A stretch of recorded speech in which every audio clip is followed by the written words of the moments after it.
आइए आज आप सब सुनेंगे श्रावण मास मंगला गौरी व्रत की कथा। मंगला गौरी का व्रत श्रावण मास में प्रत्येक मंगलवार को धारण किया जाता है। इस व्रत को विशेष करके स्त्रियां धारण करती हैं। इसे धारण करने से सौभाग्य अटल होता है, वैधव्य योग नहीं होता है, दाम्पत्य जीवन खुशहाल होता है तथा इसे धारण करने से सभी प्रकार के सुख और समृद्धि की प्राप्ति होती है। तो आइए सुनते हैं मंगला गौरी व्रत की कथा। तो बोलिए प्रेम से माता मंगला गौरी की जय, भगवान भोलेनाथ की जय, माता पार्वती की जय। मंगला गौरी व्रत कथा के अनुसार ईश्वर बोले सनत कुमार से कि हे सनत कुमार, अब मैं अति उत्तम भौम व्रत का वर्णन करूंगा, जिसके अनुष्ठान मात्र से वैधव्य नहीं होता है। विवाह होने के पश्चात 5 वर्षों तक यह व्रत करना चाहिए। इसका नाम मंगला गौरी व्रत है। यह पापों को नाश करने वाला है। विवाह के पश्चात प्रथम श्रावण शुक्ल पक्ष में पहले मंगलवार को यह व्रत आरंभ करना चाहिए। केले के खंभों से सुशोभित एक पुष्प मंडल बनाना चाहिए और उसे अनेक प्रकार के फलों तथा रेशमी वस्त्रों से सजाना चाहिए। उस मंडप में अपने सामर्थ्य के अनुसार देवी की स्वर्णमयी अथवा अन्य धातु की बनी हुई प्रतिमा स्थापित करनी चाहिए। उस प्रतिमा को 16 उपचारों से, 16 दुर्वा दलों से, 16 चावलों से तथा 16 चने की दालों से मंगला गौरी नामक देवी की पूजा करनी चाहिए और 16 बत्तियों से 16 दीपक जलानी चाहिए। दही तथा भात का नैवेद्य भक्ति पूर्वक अर्पित करनी चाहिए। देवी के पास ही पत्थर का शील तथा लोढ़ा स्थापित करनी चाहिए। 5 वर्ष तक इस प्रकार से करने के पश्चात उद्यापन करना चाहिए। माता को वायन प्रदान करना चाहिए, जिसकी विधि आप सुनिए। अपने सामर्थ्य के अनुसार एक पल प्रमाण स्वर्ण की अथवा उसके आधे प्रमाण की अथवा उसके भी आधे प्रमाण की मंगला गौरी की प्रतिमा निर्मित करानी चाहिए। अपनी शक्ति के अनुसार स्वर्ण आदि के बने तंडूल पूरित पात्र, उस पर वस्त्र तथा रमणीय कंचू की ओढ़नी रख करके उन दोनों के ऊपर देवी की प्रतिमा स्थापित करनी चाहिए।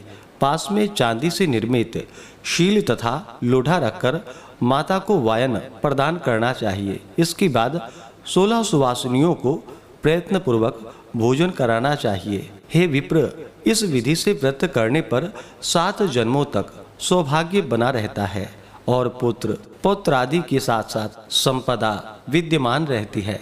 सनत कुमार बोले कि सर्वप्रथम इस व्रत को किसने किया था और किसको क्या फल प्राप्त हुआ? हे शंभो, जिस तरह से मुझे इसके प्रति निष्ठा हो जाए, कृपा करके वैसा ही बतलाइए। ईश्वर बोले कि हे सनत कुमार, पूर्व काल में कुरु देश में श्रुतिकीर्ति नामक एक विद्वान, कृतिशाली, शत्रुओं का नाश करने वाला, 64 कलाओं का ज्ञाता तथा धनुर्विद्या में कुशल राजा हुआ था। पुत्र के अतिरिक्त अन्य सभी शुभ चीजें उस राजा के पास थी। अतः वह राजा संतान के विषय में अत्यंत चिंतित हुआ और जब ध्यान पूर्वक देवी की आराधना करने लगा, तब उसकी कठोर तपस्या से देवी प्रसन्न हो गई और उससे यह वचन बोली कि हे सुव्रत, वर मांगो। श्रुतकीर्ति बोला कि हे देवी, यदि आप मुझ पर प्रसन्न हैं तो मुझे सुंदर पुत्र दीजिए। हे देवी, आपकी कृपा से अन्य किसी भी वस्तु का अभाव नहीं है। उसका यह वचन सुनकर पवित्र मुस्कान वाली देवी ने कहा कि हे राजन, तुमने अत्यंत दुर्लभ वर मांगा है, फिर भी कृपा बस मैं तुम्हें अवश्य दूंगी। किंतु हे राजेंद्र, आप सुनिए, यदि परम गुणी पुत्र चाहते हो तो वह केवल 16 वर्ष तक जीवित रहेगा और यदि रूप तथा विद्या से विहीन पुत्र चाहते हो तो दीर्घजीवी होगा। देवी का यह वचन सुनकर राजा चिंतित हो उठा और पुनः अपनी पत्नी से परामर्श कर उसने गुणवान तथा सभी शुभ लक्षणों से संपन्न 16 वर्ष की आयु वाला पुत्र मांगा। तब देवी ने भक्ति संपन्न राजा से कहा कि हे नृपनंदन, मेरे मंदिर के द्वार पर आम का वृक्ष है, उसका एक फल लाकर मेरी आज्ञा से अपनी भार्या को उसे भक्षण करने हेतु प्रदान करो, जिससे वह शीघ्र ही गर्भ धारण करेंगी, इसमें संदेह नहीं है। प्रसन्न होकर राजा ने वैसा ही किया और उसकी पत्नी ने गर्भ धारण कर लिया।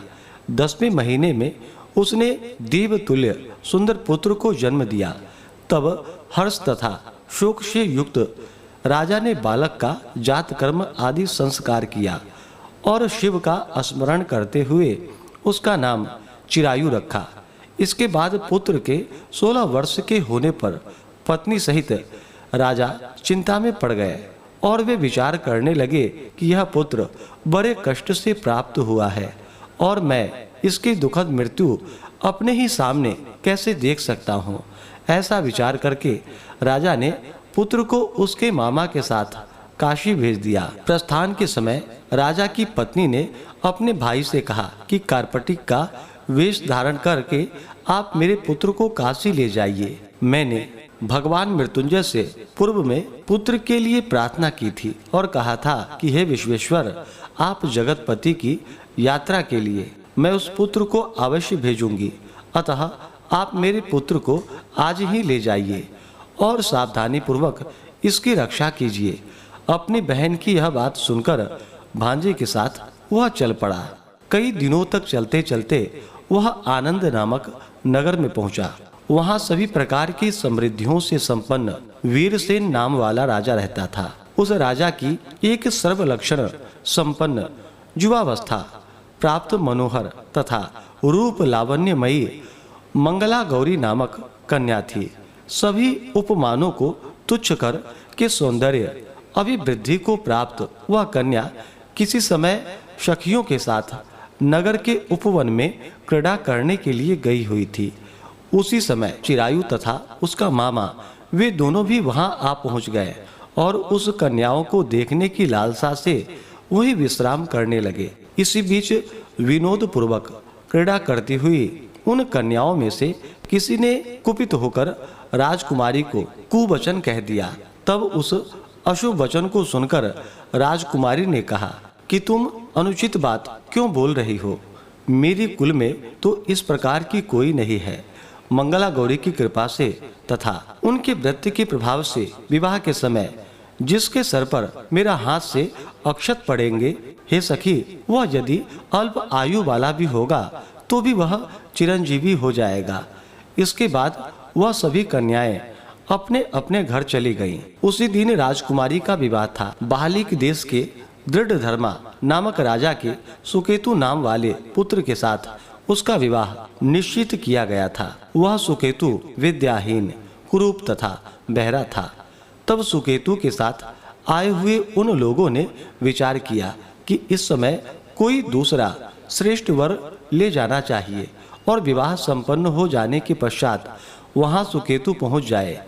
उन लोगों ने चिरायु के मामा के पास जाकर याचना की कि आप इस बालक को हमें दे दीजिए, जिससे हमारा कार्य सिद्ध हो जाए।